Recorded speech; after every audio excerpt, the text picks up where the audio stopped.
Hi mga mi! For today's video ay tinamad akong bumaba.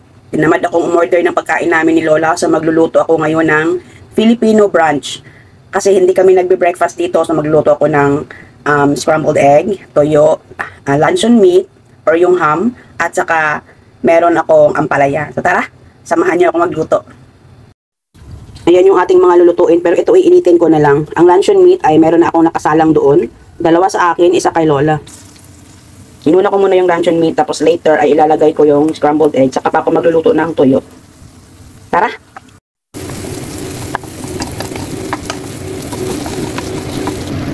Kunti lang yung ampalaya na ininit ko kasi ako lang naman ang kakain, at saka para meron pa ako bukas. At ayan yung dalawang kalahating bulad na niluto natin. Tipid-tipid, and medyo matagal-tagal pa ako makauwi. Ayan. Yan, kompleto na ang ating ulam for brunch. See you later! Ayan ang ating breakfast. Ay, lunch na pala to. Brunch kasi hindi kami nagbe-breakfast. Meron tayong Korean spam, toyo, ampalaya at saka itlog. So, ayan, tara. Kain! Good afternoon! Ha? Good? Good afternoon. Good afternoon. Ayan. Nagising ako na, nag-crave ako ng pagkain Pinoy. At saka kaya hindi na lang ako nag-take out ng food namin ni Lola ngayon. So, ayan. For the cravings ang person. Kahapon kasi nagluto ko ng palaya. Ngayon ko pa lang sa kakainin. Pero, kalahati lang yung ininit ko. Para lang sa akin. Para, meron naman ako bukas. Tapos meron ako ditong spice vinegar. Yung may mga sili, may bawang, may luya. Ayun. Ang ganda ng tulog dahil pagkagising, hindi tinamad magluto. Diba? Ganun lang talaga yun. Minsan talaga tamad tayo magluto. So, bakit ba natin pahihirapan yung sarili natin? Hindi mag-take out. At saka namiss ko magkamay. Ayan, yung ating tuyo.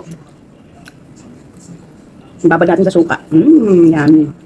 Kahit na may may bakal sa ngipin, ipipilit natin yan.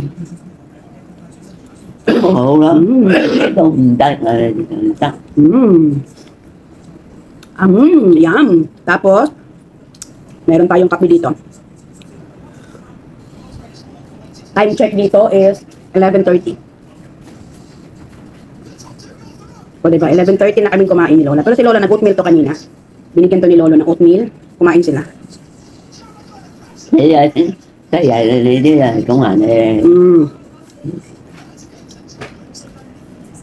Nakakasawa na din kasi palagi. Kasi halos naubos ko na lahat ng menu ng mga restaurant sa baba. So, yung nakakaumay na ba? Hindi naman siya nagreklamo ako, Lord, pero sorry talaga. Gahanap naman ako yung comfort para sa akin. Try kong.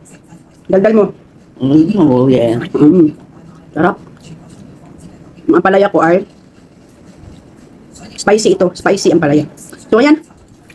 Kain na muna kami ni Lola. Magpapaalam na muna ako. I'll see you again in my next video, honey. Always remember, don't forget to smile. Bye! Bye-bye!